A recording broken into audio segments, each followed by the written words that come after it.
Assalamualaikum warahmatullahi wabarakatuh. Waalaikumsalam warahmatullahi wabarakatuh. Kayaknya kurang semangat ya, ibunya kurang semangat juga, kurang keras juga. Ulangi, Assalamualaikum warahmatullahi wabarakatuh. Waalaikumsalam warahmatullahi wabarakatuh. Ya, bagaimana anak-anakku sekalian? Apa kabarnya kalian hari ini? Alhamdulillah luar biasa. Alhamdulillah ya, pada hari ini, pada pertemuan kali ini, hari Kamis ya, hari Kamis tanggal 5 Januari 2023, kita dipertemukan lagi dalam pembelajaran melanjutkan materi yang sebelumnya. Alangkah baiknya kita berdoa dulu ya, berdoa dulu menurut agama dan kepercayaan masing-masing. Ketua kelasnya, ya silakan Bina. Sebelum melaksanakan pembelajaran, adalah kita berdoa terlebih dahulu. Berdoa mulai. Berdoa selesai. Ya, terima kasih untuk Arjuna yang sudah aku pengen tahu dulu ya kehadiran kalian. Barangkali ada yang tidak hadir, tapi kayaknya banyak yang tidak hadir ya sekarang kelihatan dari jumlah kaliannya, tapi nggak apa-apa. Yang penting pembelajaran kita hari ini bisa sukses dan kalian. Siapa yang tidak hadirnya hari ini? Sarah izin. Ya, Sarah izin. Lalu siapa lagi? Ya, siapa lagi? Sudah sakit. Ya, sudah siap semuanya untuk pembelajaran hari ini? Ya, Ya. siap. Kitanya juga sudah bersih. Nah, ini kelas berapa? Kelas 10 IPS 4. Nah, siapa yang masih ingat materi sebelumnya yang sudah dipelajari sebelum kita pertemuan hari ini? Di materi sebelumnya, ya, materi sebelumnya kita sudah mempelajari mengenai pengenalan konstitusi, ya, pengenalan konstitusi atau Undang-Undang Dasar 1945. Nah, di pertemuan kali ini, sebelum kita beranjak ke materi apa yang kita mau pelajari sekarang, tentang apa? Coba pengenalan kehidupan sehari-hari. Nah, pengenalan norma dalam kehidupan sehari-hari. Ibu ingin memberikan kritis kepada kalian secara lisan ya, supaya kalian lebih mantap lagi untuk belajar norma. Siapa di antara kalian yang tahu apa itu norma? Norma peraturan, terus apa lagi? Bagus. Ya, bagus. Apa lagi? Ketentuan. Ketentuan boleh, peraturan, tata tertib bisa, ya. Terus ada lagi yang lain? Mungkin perempuannya yang mau mengungkapkan opininya, pendapatnya tentang definisi norma. Apa? Tadi aturan bagus ya, betul. Kemudian ketentuan juga ya, betul ya. Kemudian tata tertib boleh dikatakan tata tertib bisa ya. Lalu apa lagi? Nah, sekarang itu kita rencananya untuk kalian presentasi ya. Kemudian kalian menggali permasalahan-permasalahan tentang pelanggaran norma. Karena sekarang itu kita belajarnya tentang norma itu menggunakan model pembelajaran PBL ya. PBL itu problem based learning. Jadi kalian mencari permasalahan terkait dengan norma baik di lingkungan sekolah maupun di lingkungan masyarakat. Tadi yang sudah diungkapkan oleh Mei sudah bagus bahwa norma itu ada 4 ya yang kita kenal. Ada norma susila, ada norma kesusilaan, ada norma sosial atau bisa dikatakan sebagai norma kesopanan, kemudian ada norma agama dan ada norma hukum ya, norma yang paling tegas. Kalau ibu lihat dari kesiapan kalian sudah oke, ada yang sudah bisa mengungkapkan pengertian norma dan ada juga yang sudah bisa mengungkapkan macam-macam norma. Oke, bagus ya, tepuk tangan. Berikan aplaus untuk kalian. Yang harus spontan, jangan mikir dulu ya. Oke, konsentrasi. Oke, speakingnya kita butuh konsentrasi juga, tapi mudah-mudahan bisa membuat semangat kalian. Oke, yang sila pertama bunyinya apa? Pancasila. Yang kedua, kemanusiaan yang tidak beradab. Yang keempat, ya.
Kalian bisa lihat, kalian bisa baca apa makna dari norma. Yang pertama apa maknanya? Aturan atau jelas ya semuanya atau kurang jelas? Ya, yang pertama norma itu adalah aturan atau ketentuan yang mengikat warga kelompok dalam masyarakat. Ya, berikutnya ada norma agama. Norma agama itu aturan pergaulan dalam masyarakat yang bersumber dari ajaran agama. Dan yang terakhir adalah norma hukum. Norma hukum ini dianggap sebagai norma yang paling tegas, gitu ya. Nah, kemudian berikutnya ada gambar, beberapa contoh gambar. Apa yang kalian lihat dari gambar ini yang bisa kalian tangkap dari maknanya apa? Menurut kalian ini sesuai dengan norma apa?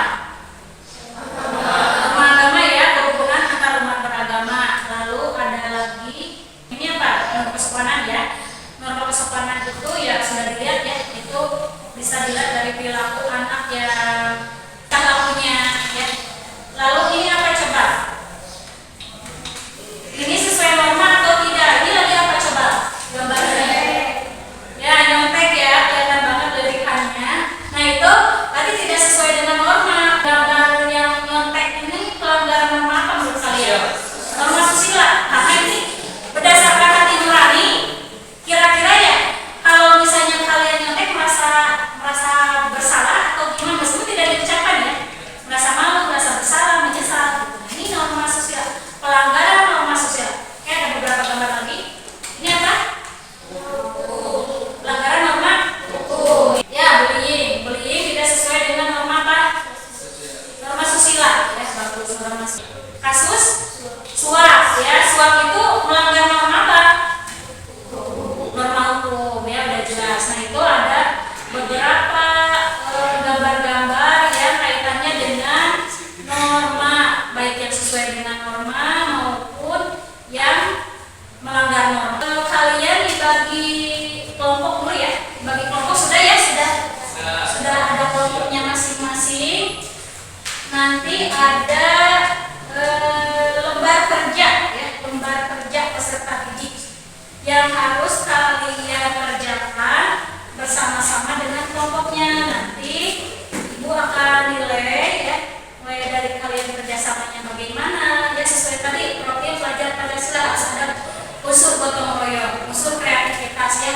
Makanya silakan ini didiskusikan, kemudian nanti ditulis anggota kelompoknya siapa-siapa aja, kelompok berapa-berapanya ya, kemudian ketuanya siapa, terserah kalian saja mau ketuanya siapa-siapa. Yang jelas nanti yang dinilai itu adalah kerjasamanya. Kalau misalnya iya, berarti checklist silakan dirembukkan bersama kelompoknya masing-masing. Setelah itu kalian cari di Google ya, di Google atau di internet contoh pelanggaran norma susila. Kemudian solusinya bagaimana ya, penyelesaiannya bagaimana. Kemudian kenapa sampai terjadi pelanggaran norma susila? Ya, pelanggaran norma susila contohnya apa, solusinya apa, terus alasan adanya pelanggaran apa. Oke, kelompok 2 juga sama, cuman beda. Oke, silakan paham semuanya ya. Oke, bagus. Silakan saling bekerja sama satu sama lain ya, karena itu akan menilai dari nilai kerjasama kalian juga. Ya, didiskusikan, boleh cari di Google ya, banyak dari Google tentang pelanggaran norma itu apa saja ya. Kemudian alasannya apa, solusinya apa, atau misalnya dibagi-bagi nggak apa-apa ya, yang mengerjakan misalnya yang mengerjakan gambar 2 orang, nanti yang mencari 2 orang juga boleh. Kelompok 4 disebutkan nama-namanya siapa-siapa saja.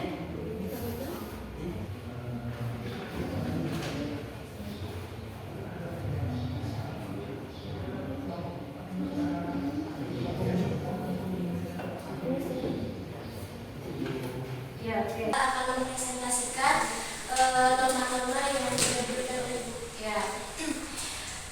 Yang sudah dijelaskan itu ada norma agama, yang berarti norma agama berdasarkan akidah atau aturan yang ada di dalam agama.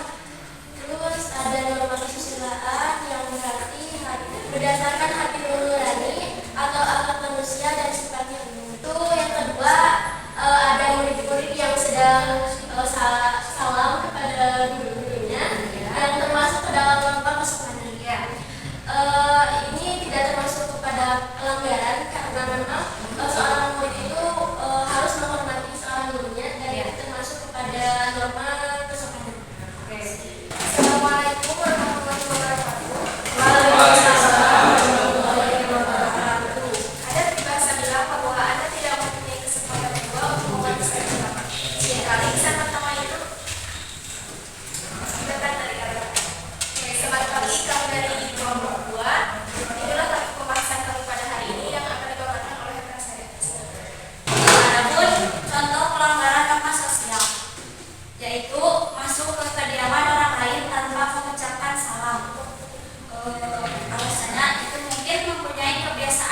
buruk. Jadi solusinya itu balik lagi ke diri kita masing-masing. Contohnya membiasakan mengucapkan salam baik di rumah sendiri ataupun kita ke kediaman orang lain. Kelompok 4, ada yang mau bertanya? Perwakilan kelompok 4, silakan. Mengapa bisa terjadinya pelanggaran norma sosial? Mengapa bisa terjadi pelanggaran norma sosial? Jawabannya, penyebab pelanggaran norma kebiasaan atau kesopanan atau norma sosial adalah kurangnya rasa hormat, rendahnya kesadaran, rendahnya sikap saling toleransi, dan rendahnya hilang rasa. Jadi, kata saya juga balik lagi ke diri masing-masing sesuai dengan prinsip hidupnya. Jadi kalau banyak sifat buruknya ya berubah. Sadar diri aja. Sudah jelas? Jelas. Sudah ya, semuanya sudah terjawab. Kita itu presentasi kelompok 2. Baik, assalamualaikum warahmatullahi wabarakatuh. Waalaikumsalam warahmatullahi wabarakatuh. Kami dari kelompok 1 akan mempresentasikan hasil kerja kelompok kami. Adapun contoh pelanggaran norma sosial yaitu berbohong, memfitnah orang, dan masih banyak lainnya. Sekian presentasi dari kami. Assalamualaikum warahmatullahi wabarakatuh. Waalaikumsalam warahmatullahi wabarakatuh. Oke ya, untuk pembelajaran kita kali ini kalian tadi sudah mempresentasikan masing-masing dengan permasalahannya masing-masing, yaitu pelanggaran norma, ya pelanggaran norma baik itu norma susila, norma sosial, norma agama maupun norma hukum. Dan ibu sangat mengapresiasi ya keberanian kalian untuk tampil, itu juga sudah bagus. Nilai kerjasama gotong royong di antara kalian yang satu kelompok, yang sekelompok itu juga sudah bagus ya, sudah ada nilai kerjasamanya.